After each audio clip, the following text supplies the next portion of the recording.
All right, on our guest today on Nigerian Theatre is a human rights activist and youth advocate, Peter Aka. Peter, good to have you on the program. My pleasure. Thank you so much for having me, sir. All right, let's start with Senator Natasha. How did you meet her, and what was the motivation to stand by her in the course of all of this battle? The truth of the matter is, I have never known Senator Natasha before this incident personally. I knew her as a person who contested for election sometime in Kogi to be governor under the SDP, just like any other politician. For the first time I was meeting her was within this period when they had one of the court hearings. We were there to have to have another issue, and then we realized that her case was going on. My, push to take up this case of Senator Natasha is the same, zeal about injustice, no matter who is involved. Injustice does not become justice when it happens to someone maybe you disagree with. Even if the current Senate president was an ordinary senator and another Senate president does the same thing, I will still speak up. Senator Natasha is one of just 4 women in the Senate. And then the Senate came up with, they said you disobeyed standing rules, and then they gave you a sentence of a suspension for 6 months. Your security withdrew from you. Your salaries and allowances stopped. And we said, no, this cannot be the way to go. If a National Assembly wants to be a body of lawmakers, it should be able to uphold the laws for its own self. We have had instances in the Senate where a senator led thugs to steal the mace, the symbol of authority. And it was seen later at the city gate somewhere in Abuja. He was suspended, taken to the Supreme Court. The Supreme Court said, no, you cannot suspend for more than 14 days. By the next year, 2019, he was voted in as Deputy Senate President.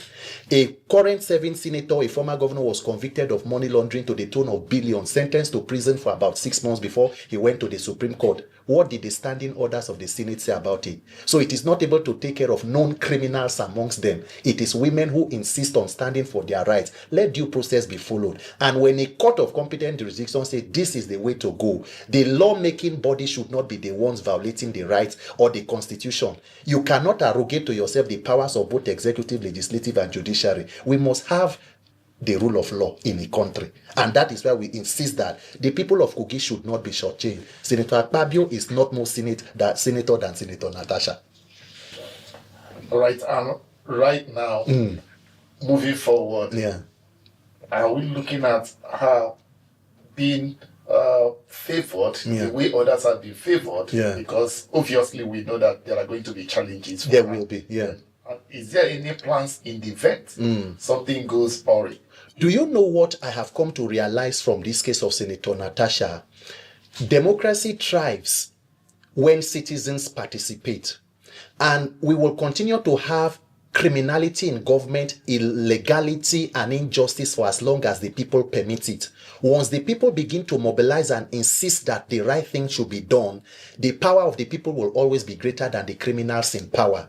So it does not matter the shenanigans that they would want to do. The persons who are in the Senate, there are about 108 of them plus 209, 360 lawmakers. How many are the politicians that will hold how many million people hostage? So beyond the case of Senator Natasha is an outright and flagrant, abuse of power. The National Assembly today has almost become an extension of the executive. It is like the APC town hall. When the president goes to submit a budget, they greet him with his political mantra, on their mandate they shall fall. That place is the People's Assembly. So when will the Senate leadership be also suspended for turning a house that should be apolitical to a political party stakeholder meeting?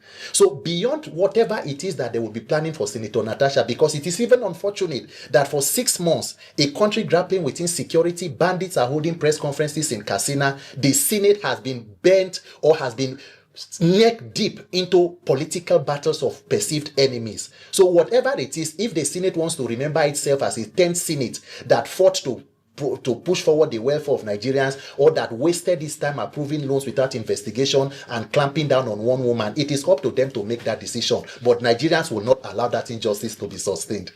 Right. How will you assess this 10th Assembly in the light of all that we have seen?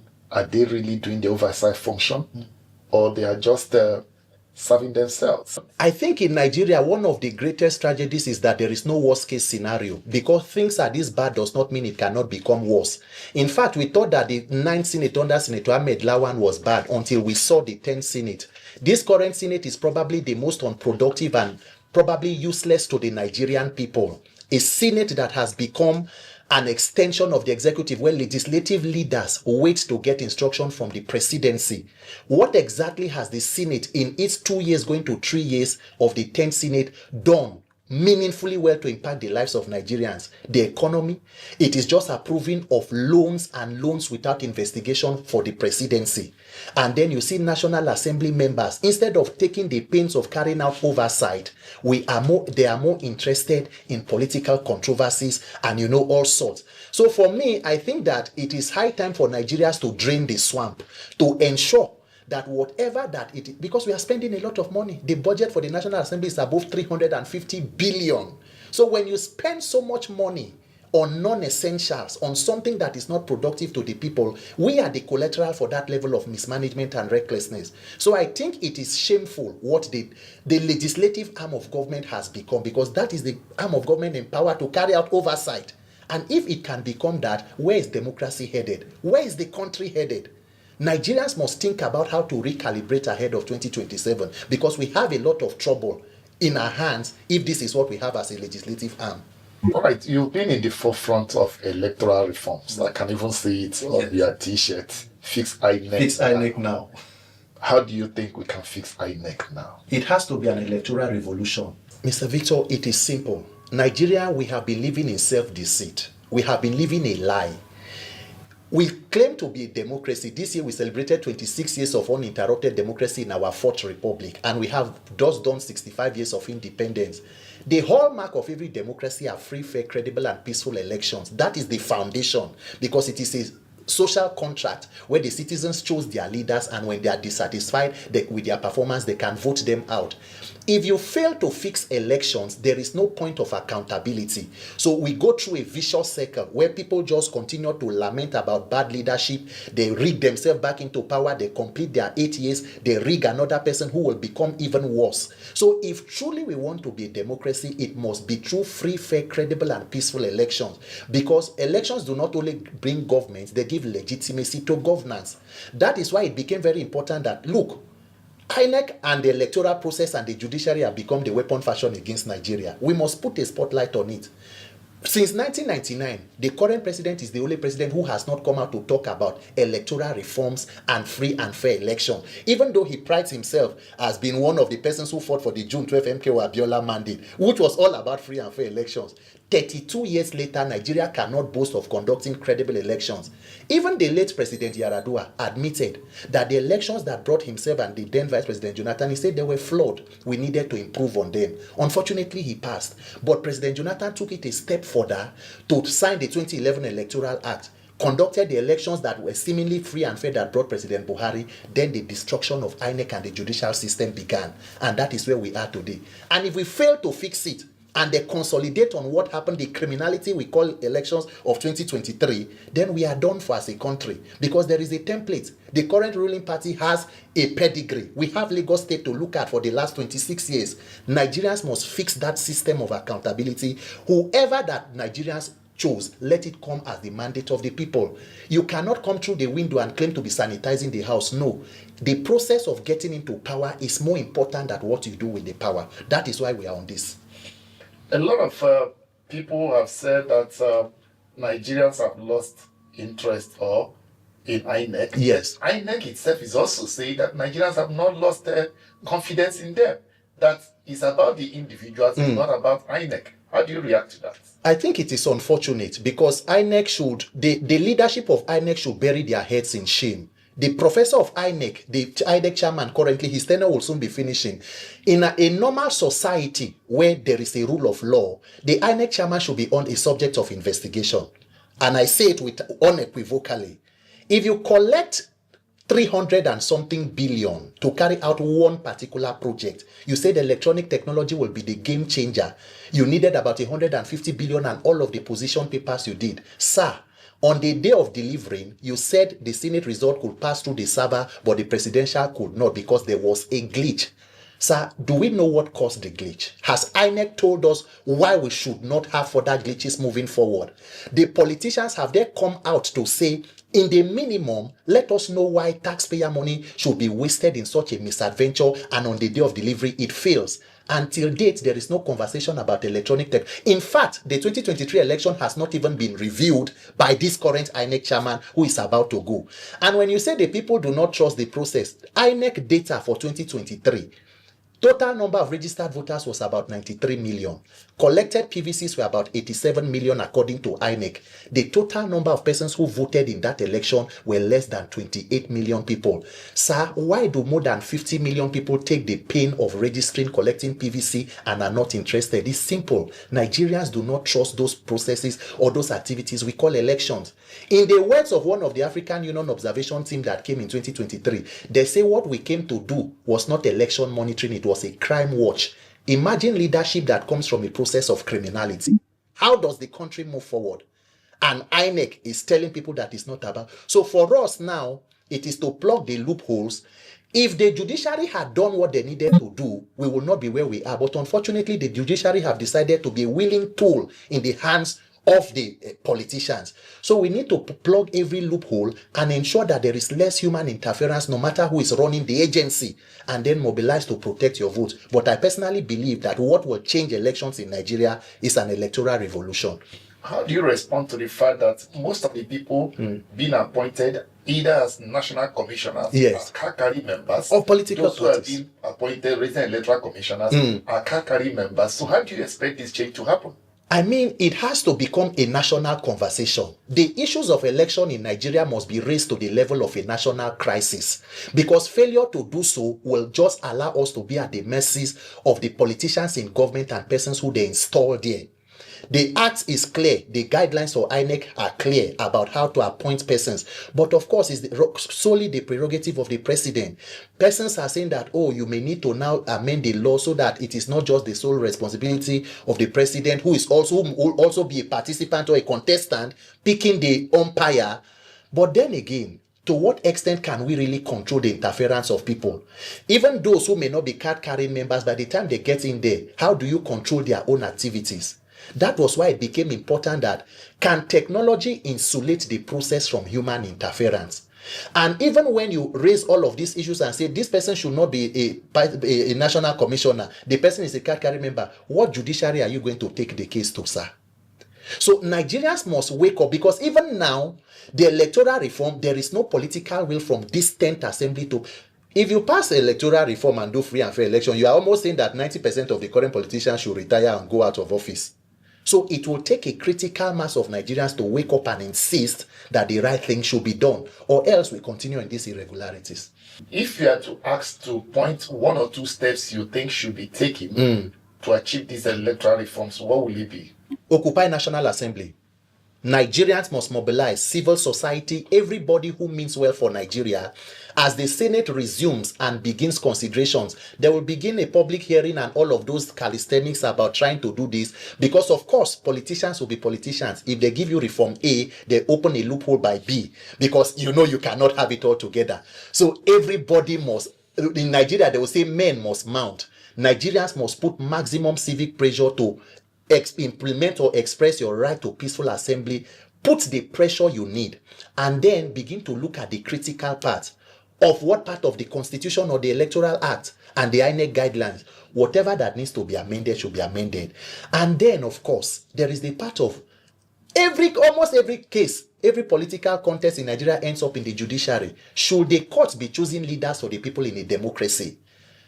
That is, we have shortchanged the will of the people. We can as well decide that the court should tell us who should be governors and senators. Let everyone go to bed.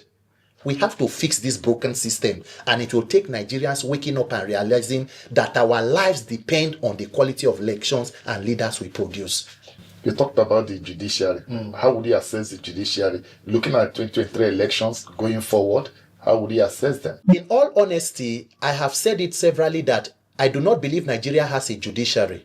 The judiciary is an independent arm of a democratic government that is capable of dispensing justice for the state and not for statesmen. What Nigerian judiciary has proven to be is the legal department of any political party in power. where politicians and strongmen control whatever. You can see what is going on, where people become SAN through whatever means that they be. Spouses of politicians just move from High Court to the Appellate Court, then to the Supreme Court. Look at the case of Rivers State, for example. The president, that is a textbook definition of where Nigeria's democracy is. And a president in a democracy woke up and decided to suspend a legitimately elected governor. I'm not talking whether it is right or wrong, but before even the Senate that should ratify ratified, he had already sworn in a sole administrator.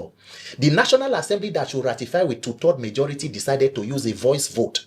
Now, the voice vote was used to uphold the illegality that was done by the executive. PDP governors approached the court, and for 6 months, the Supreme Court was unable to entertain a suit to determine the legality of a process until that 6 months expired and the governor came back in a so-called peace deal. So if you can see the tragedy of the three arms of government, you should know that Nigeria is in dire strait. Nigeria is in serious trouble. The judiciary that should be called the last hope of the common man has become the last hope of the uncommon man. When you see politicians in Nigeria today, we almost have a minister for the judiciary who is building houses for them, increasing their allowances and pampering the judges. A person who at the end of an electoral cycle will also be a defendant in their court. And we don't see it as clash of interest. We don't see it as administrative abnormalities. Everybody just goes in that way.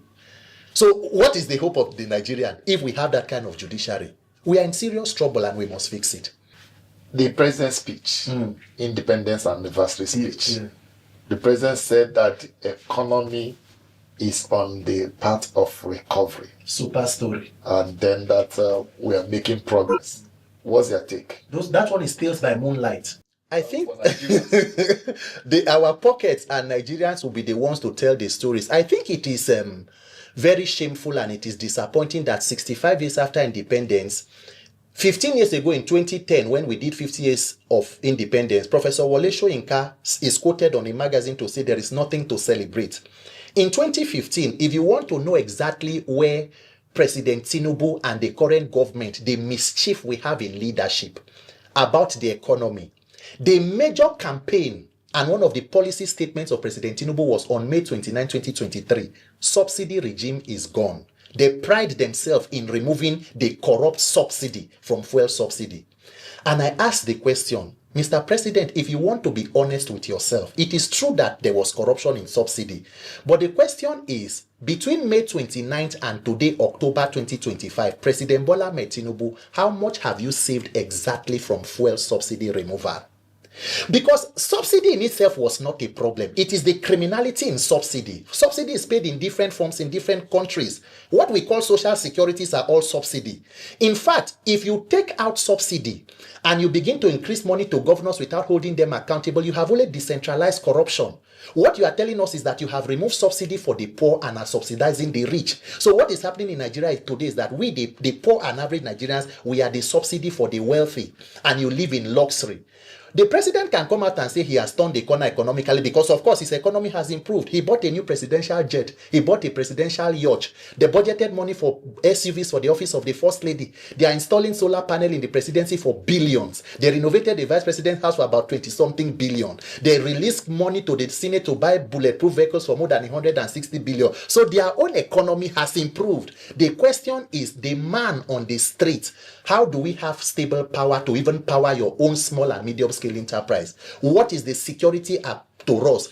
Today in Kano, in Kwara State, bandits are killing people. Kwara, that used to be one of the most peaceful. In Katsina, bandits are holding peace deals. We have security and insecurity officials. What I see is Nigeria being governed by political businessmen who see the citizens as customers for their trade. Nigerians must wake up and dismantle the structure of criminality. I take exception to that speech by the president. If President Tinubu is being honest, sir, can you have a policy statement from a British Prime Minister on something as important as fuel subsidy? And then you cannot account for exactly how much was saved from it. Let us say, okay, we saved 50 billion. Do you know what 50 billion can transform in the health sector? How much is ASU looking for? How much do we need to improve educational infrastructure for the out-of-school children, more than 18 million to return? So that we know that we stopped criminality in subsidy, we saved from this, and this is what we have been able to reinvest it, and with tangible result. Our trunk A roads and highways, more than 80% are not motorable. And you keep insisting that you removed corruption from fuel subsidy. Sir, you have diversified corruption. Please excuse us.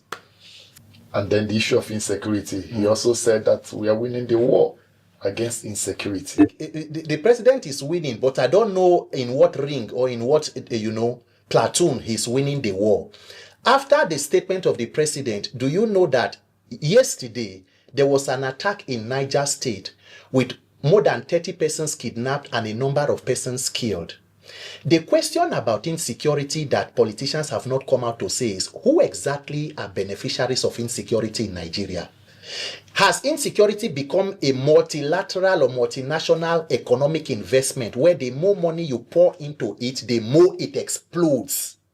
Remember that when President Jonathan was leaving office in the heat of the Boko Haram insurgency, this insecurity thing was majorly centered around the northeastern states, Adamawa, Yobe, Borno. President Buhari came, who was supposed to fight insecurity as a retired military general. Since the coming of APC, Nigerian army are in active service in the 36 states, including the FCT. We have more than 40,000 IDPs in Abuja, the country's capital. So when you begin to do peace deals, you do peace deals on Monday. On Tuesday, the same bandits attack a state like Zamfara to kidnap more people. And the bandits come out to tell you in public that these killings will not stop for as long as there is injustice against us in a country that has a commander-in-chief. And President Tinubu's statement under Jonathan, he said if Jonathan has failed on insecurity, he should resign. When will President Tinubu resign for killings and insecurity? The death of one person is much enough, or is plenty enough. But it has become a norm. In today, we just compare statistics in Nigeria. Oh, now 10 people they killed. Oh, last time they killed 40. Recently, bandits attacked NYC corps members in Kebbi State that I know of. The NYC corps was asking them to contribute money for them to be brought out from the villages to the city in Bremen, Kebbi. A lot of them use their own transport money and have come back to Abuja and are seeking for redeployment. A lot of unreported stories going on around. But the president can sit at the comfort of the villa with a televised speech or a teleprompter and read whatever he wants to read. How safe are Nigerians today? It is up to all of us for how long this impunity and recklessness will continue. If I'm to ask you, are we better off pre-2015 than we are today? I think the answers and everything speaks to itself. How much was a bag of rice in 2015 when Jonathan was handing over? How much was a liter of fuel? It is this same administration that protested against Jonathan removing oil fuel subsidy in Occupy Nigeria. Have you forgotten in 2012? What exactly when President Jonathan, as corrupt as they say his government was, he even had a plan. There was Shopee, there was UWIN. I know people who benefited from UWIN without knowing anybody in government. In that government that was seemingly corrupt.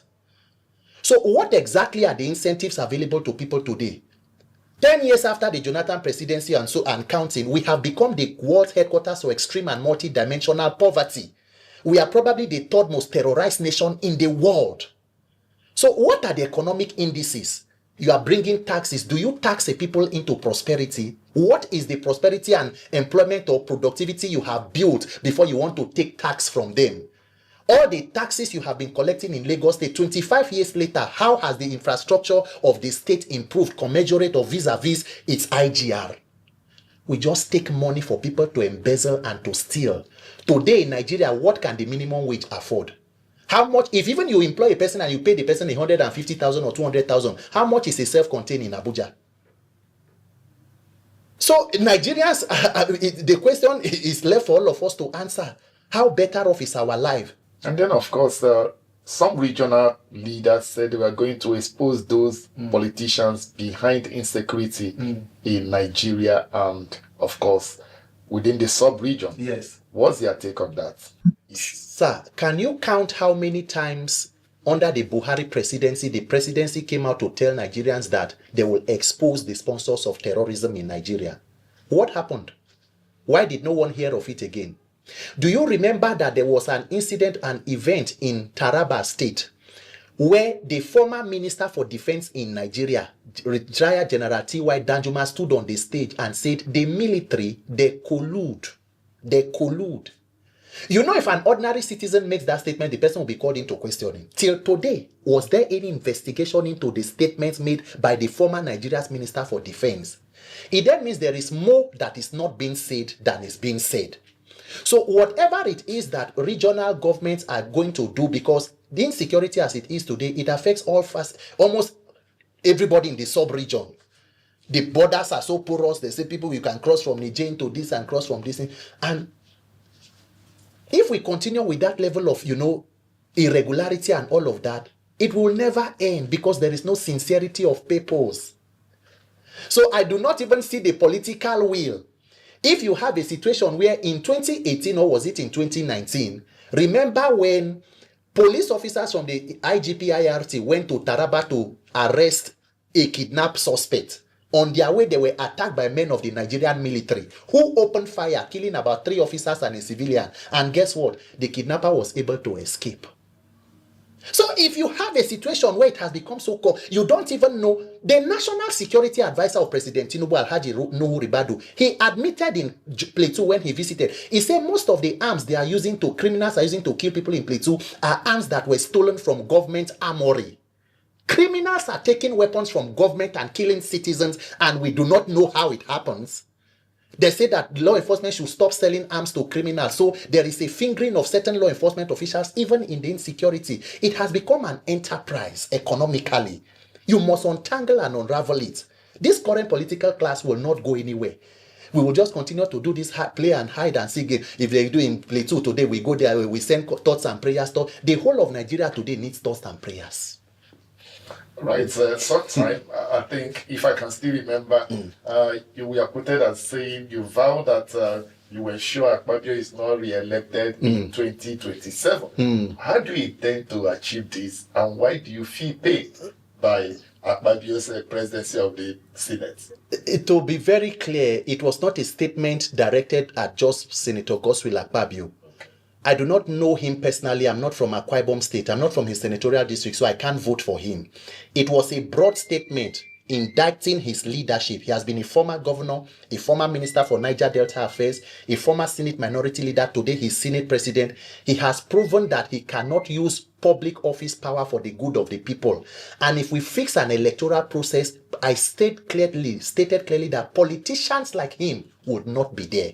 That is what we mean by having competent people in public office. Because remember that there is even a case of a professor who conducted elections that somebody is a beneficiary of, who was sentenced to prison, and the person who was a beneficiary of the election is seated in the upper chambers of the National Assembly. The Senate president contests the Senate primaries as a senatorial candidate while still contesting as the PDP or as the APC, a presidential aspirant in the APC. It is not about a person. It is about the Nigerian people.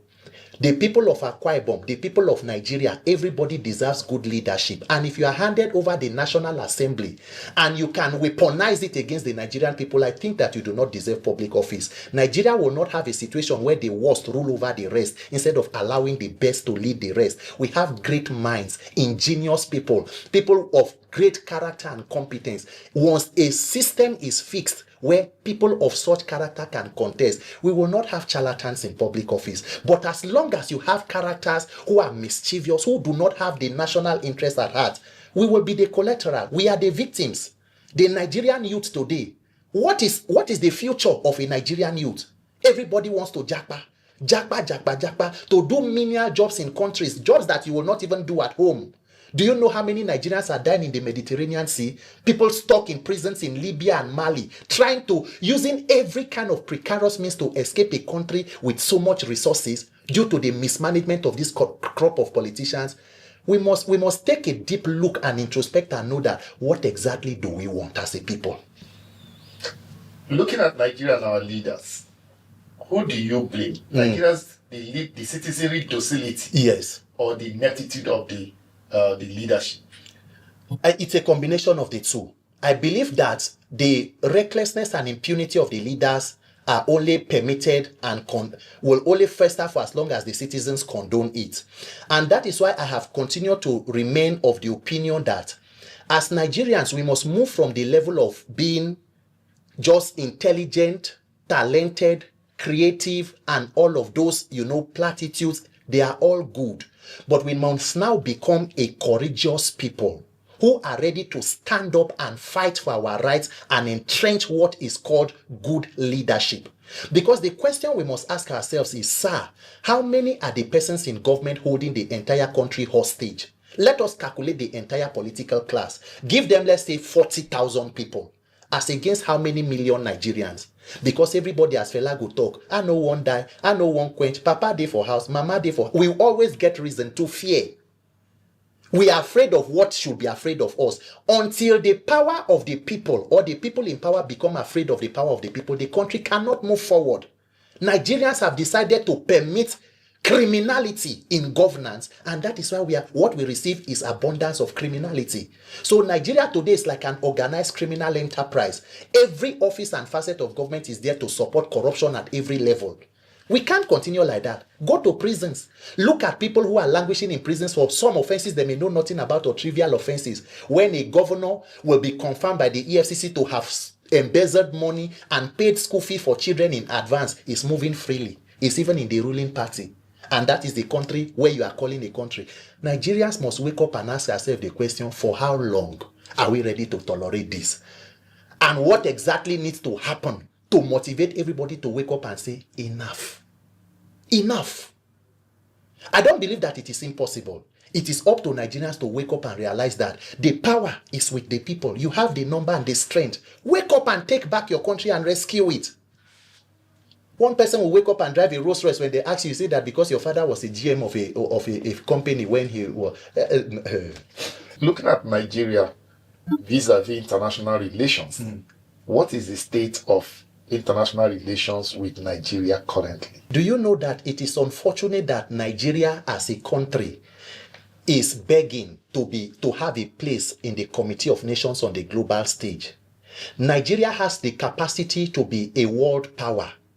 The level of resources in Nigeria, if you take away all our oil, the human beings in Nigeria are the greatest asset that we have. It is unfortunate that bad leadership has reduced Nigeria to where it is today. And unfortunately or incidentally, you are only a global player to the extent of the quality of service or whatever that can be gotten from you. Yes, we have the market, a country of over 200 million people approximately. What are we taking to the global stage? Even the crude that we drill from our ground, we can't refine it until one person brought a refinery for us. So anybody that is talking to you, the world as it is today in international relations, it is based on national interest. If America is coming to you, it is how it promotes or protects their own national security and promotes their personal interest. That is why today the president has continually visited France and France. They signed a memorandum. Nigerians need to know exactly what are in those memorandums, because we know that recently few francophone countries have parted ways with France. Is it possible that you are now looking for another means of exploitation? So for as long as you do not set your house in order, it is not the same way that the G7 group will relate with the South African government that they will relate with the Nigerian government. How many is the South African population as compared to Nigeria? Because with all your population, you have not turned it to a productive... The Ukraine, in the middle of a war, has been sending grains to African countries. Nigeria, without any war of an external force, cannot feed itself. Look at land in Taraba. When some politicians talk, they will say, no, the statistics will go chop. But look at Niger State, as big as it is. Flood killed more than 800 people. Everything ravaged. The land is just wasted. It has rather been overtaken by terrorists and bandits. How big is the land of Israel? That is a global superpower. The people that are dying in Nigeria daily, how many are there? But everybody is focused on Ukraine and Israel because they are strategic. They have more strategic importance to us. Do you know how many people are being killed in Sudan and South Sudan? As recently as even last week, a war of more than 2 years. It started shortly after Ukraine. Who is covering it? Because what are you bringing to the table? Africa must introspect, not go to hunger and be begging to be on the Security Council. Did the security of those countries improve because they were on the UN Security Council? No. It is because they had built their own security and economy. So it gave them the leverage to speak with pride. You see a Nigerian president. Imagine, even as recently as when Obasanjo was here, we still had some reputation in the global stage. Today, you see a picture of the president, he's even hiding behind other heads of states. The Nigerian leader. This is a shame of a nation. Let's come back home. The FCT. How would you assess the FCT minister and his administration at the nation's capital? Well, you see the minister, I see him, is almost like, they are almost like three arms of government in Nigeria. I think they are almost like an arm of the government, because even Independence Day, I don't live in Abuja. I only come for, events, and I go back to, I see posters everywhere of congratulations on Independence Day to the minister. So I can imagine the level of power and, influence that a person would wield. If you look at, you will see projects going on and, all of that. My question is not always about projects. Leadership is not in building roads. Dictators build roads. It is not in coastal highway. What is the quality of life of a human being in a country? What is the human capital development? And even the so-called projects that you are doing, what is the transparency and accountability? At what cost and at whose cost? Who scrutinizes the budget of the FCT administration? We just go there. You are close to the National Assembly. It can be anything can be approved. What is the bidding process? How is it open for ordinary Nigerians who may have the capacity to deliver to also vie for these contracts and execute them? So anytime people talk about we focus on the central government, imagine us saying, okay, we want to hold governors accountable because the president said we have increased allocation to them. What agencies control grafts in Nigeria? Because we have refused to have a true federation or have a what do they call it, restructuring. Everything is centralized in the center.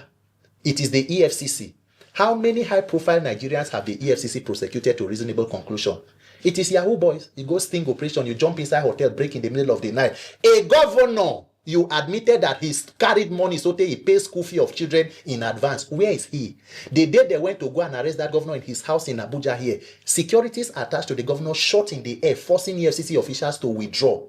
So you will now tell us we have given governors money, go and hold them accountable. Where is the means of holding them accountable? What governor controls any arm of law enforcement agency? In fact, even the suspension of the Rivers State governor is ridiculous when you say that because there was insecurity and unrest, the president should be suspended. You are the one who is the one in charge of security. If there's insecurity in Rivers State, the president should be held responsible. What arm of the law enforcement does the governor control? Why is there no state of emergency in Borno? Why is there no state of emergency? Go and do it in one state in the north where killings are daily basis. So if you look at across board, it is a tale of rascality, recklessness, cavalier in their own impunity. It is like a country being governed by unarmed robbers, people taking from you and robbing into your faces. So anybody can become, you can see the cover of the FCT minister. If you ask a question and say, how much exactly is budgeted for your logistics and your movement, it will become a problem. You will be the one who is the problem. But under due process and a rule of law, should we not know what is being spent on servicing the lives of politicians? You are a youth advocate, and some of these youth have been accused of also looking up to the politicians we criticize as their mentors. How do you intend to change their mentality to embrace issues from the perspective of a better Nigeria? It will be an unfair characterization. They are not in the majority.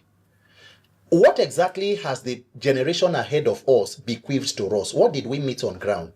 There are people like my own late father and persons in that age group who will tell you that they went to school with government scholarship even as at their time. That public schools were the pride of the country as at that time. What exactly did we meet on ground? What is there for you as a young Nigerian to be patriotic about? You are your own government. You provide your own security. The number of people, more than 18 million children are out of school in Nigeria, an entire generation. So when you see young people struggling for survival, it is up to people to do what they want to do to survive. What we are saying is that if there is a system where people should be able to hold government accountable, it should be credible and it should be made efficient. Nigerian youths came out in 2023 and in 2020 to protest against a government or police brutality. What was the response of the government? A group of young citizens unarmed, seated on the floor, waving their country's flag at the toll gate in Lagos, were met with live arms from the same government they were protesting. So what do you expect such a people to do? You have stifled the entire, it is like you are caged in your own country. You want to do business, what is supporting you? Where is access to credit? Where is power? Where is security? So a lot of persons have completely become disenfranchised. In fact, when you are talking to a lot of youth, they will tell you, see, Peter, this thing can never work. So you cannot blame people like that. And then we came out in 2023, people wanted to find another part to say, maybe let them rally around a candidate. INEC came out and told you that there was a glitch. So there is a deliberate attempt at subjugating these people. What I always tell Nigerian youths is, you cannot afford to be hopeless, because you can still become a victim of a system you choose not to pay attention to. Because it was bad does not mean it cannot become worse. For as long as we are alive, we must find the courage to fixing this system. Bad governance does not exist in a vacuum. We are the collateral for bad governance. There are certain persons who will be alive today but for the government that we have. And people will tell you it is not even made better by religious houses and leaders. It is God's will. We pray, we thank God, and we move on. Meanwhile, the same religious leader is protected by armed law enforcement officers. So it is not about youth not being interested. It is about a system that is stacked against them completely. Look at the entertainment industry where youth have been thriving. They took it from something that was almost obscure and not existent. Today, you want to even begin to tax people who built something out of nothing.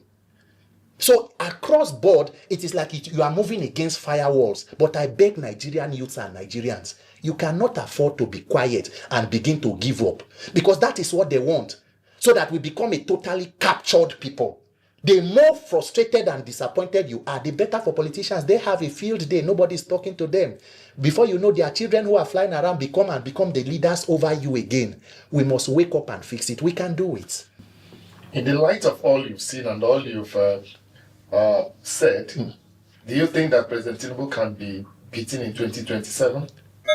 Mr. Victor, with due respect to you, sir, if there are free, fair, and credible elections conducted in Nigeria, before 12 o'clock on election day, the defeat of Tinubu and his APC minions will be announced. APC does not like me saying this statement. They will go to a comment section on social media and abuse it, but I am insisting and saying it. If the president is very confident in his popularity, do free and fair election. You have been de facto governor of Lagos for the more than 20 years or 26 years and counting. Influence, popularity should be influenced. If you are the leader, you are the Jagaban of Lagos. Do you know that in 2023, people were physically beaten out of polling units in Lagos for looking like a certain tribe? Who is afraid of what? Why is President Tinubu not committing to free and fair elections? The only hope and confidence is in a compromised judiciary and a compromised INEC. What happened? What were the numbers? President Tinubu is the only person who won presidency by losing all major voting blocks. He lost his home state of Lagos. He lost Kano. What happened in Rivers? Let us be honest to ourselves. We know what is... When people come out to boast and say this person cannot be beaten, it cannot be beaten through what? Through free and fair or through rigging. Let us make it clear. Let us make the statement to the end. He cannot lose. He cannot lose. Through what? Who they vote for him? Where are they? I beg you. Nigerians must put pressure on INEC. It is INEC that is the weapon fashion against you. Leave all this talk of grandstanding and... Do free and fair election. Then we know who popular. Shebi, you stood for Abiola, you believe in the MKO mandate. It was about free and fair election now. So now that you even honored his wife and gave her title of CFR and all of that. So meaning you believed in democracy. So why do you Democrats not believe in free and fair election? Or Nigeria is the only democracy that is not ruled by Democrats? This is mischief of the highest level. Once you see a group of leaders like that, the citizens must wake up and insist. Let us pick our leaders. 2027, mount your guard and protect your votes. Calls for former President Goodluck Jonathan to run in 2027. What is your take? Align that with the coalition that we're seeing. Do you also think that the coalition are building strongly to challenge the APC? Sir, my first question will be, why do we need a coalition? The answer is simple. Because they do not believe that INEC will do the right thing. So because of that, every political circle, we need politicians who are disgruntled to come together and overwhelm the system, like they did in 2014 that brought the Buhari. So when you begin to coalesce and recoalesce, we become the coalition capital of the world. So imagine a leader emerging from a coalition. Let's say, for example, maybe a Peter Obi or any other politician. And then you come and say, look, I want to sanitize corruption in the oil sector. And then you look back at the coalition and see the power players in that oil sector.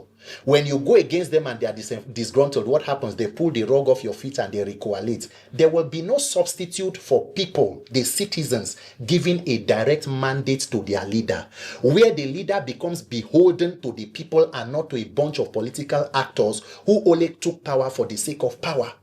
That is what it is. A coalition that led us to where we are today, that brought the Buhari catastrophe, which was the mistake that should never have been made. So Nigerian politicians, it is important, anybody who we are paying attention to coalition and opposition, but we must elect leaders on the basis of their characters, competence, and track record in public office. Have you been able to use public office for public good? Are you financially prudent? Are you not a thief? You cannot be sitting on pension as a former state governor, still taking from federal, and all of those kind of malfeasance, and you want to still push yourself down the throat of Nigerians because the people have decided to be lethargic, to believe that we can't do anything. I do not, look, there is no substitute for free and fair elections. Let a direct mandate, look at President Donald Trump, for example, probably the most powerful person in the world. He came in January 2020. Less than 6 or 8 months, he's in a hurry to begin to fulfill all his promises.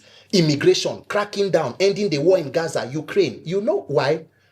The US does not even give you 4 years. In 2 years' time, by 2026, they have what they call midterm elections.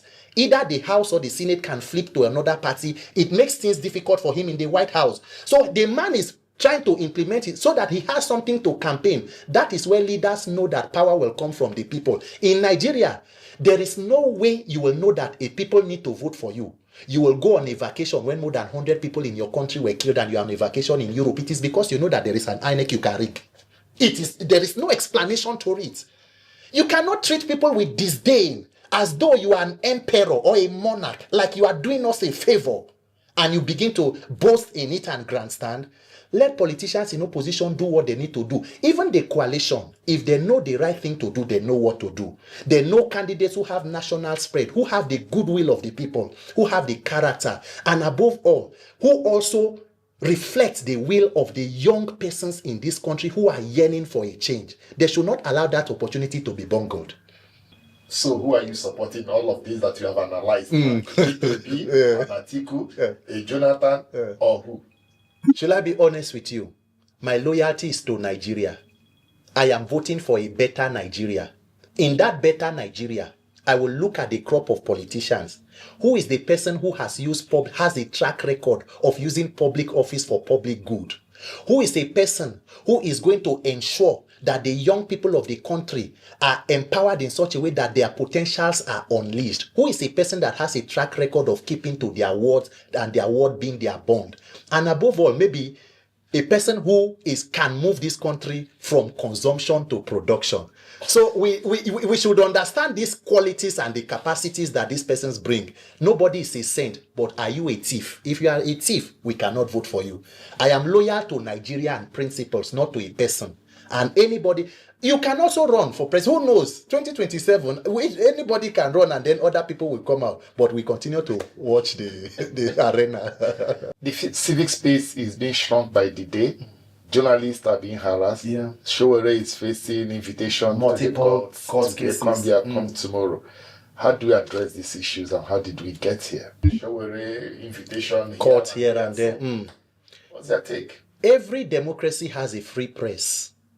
And if journalists and the press or media being the fourth estate of the realm cannot be guaranteed their unfettered access or environment to express and do the job that they ought to do, then we have a problem.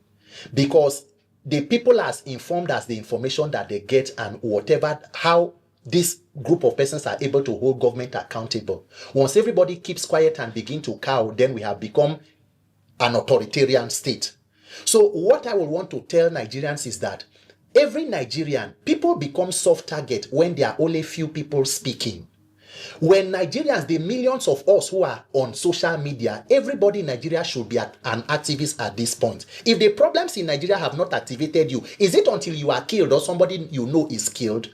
So when imagine 1 million people on Twitter waking up every day to amplify what one activist has been saying, we need fuel supply, we need this, we need that. What happens or what becomes of it? There will be no prison for you to even put everybody. But when everybody cows and allows one set of people to be at the top, they become soft targets.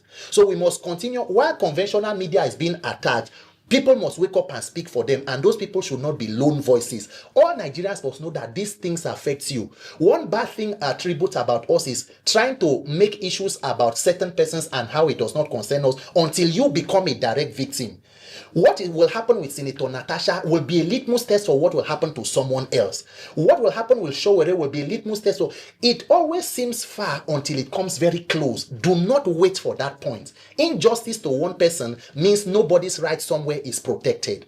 And of course, lastly, on Monday we heard the news of the death of Arise News anchor and reporter Somto Chukwu Maduagu during an robbery incident in her house. How did you receive that news, and what's their reaction to incidents like that? Let me just begin by sending my condolences, my very heartfelt condolences. Somto is someone, I don't know her personally, but I watch them, and you know how the screen makes a big personality of a person, and you just admire them by them just doing what they do. And she was good at it, even from the testimonies from her colleagues and all of that. And I pray that her soul finds rest and God comforts those who are mourning her very close family. It is unfortunate that we are where we are today, because listening to the commentary, there was also an aspect that she was taken to the hospital and there was an issue with the treatment, forcing even the former Senate President Bukola Saraki to come out and reinforce a bill that they had passed stating that gunshot victims should be treated without. Nigeria is waiting for the next victim. We are a collection of potential victims. What we are doing is waiting for turn by turn Nigerian PLC.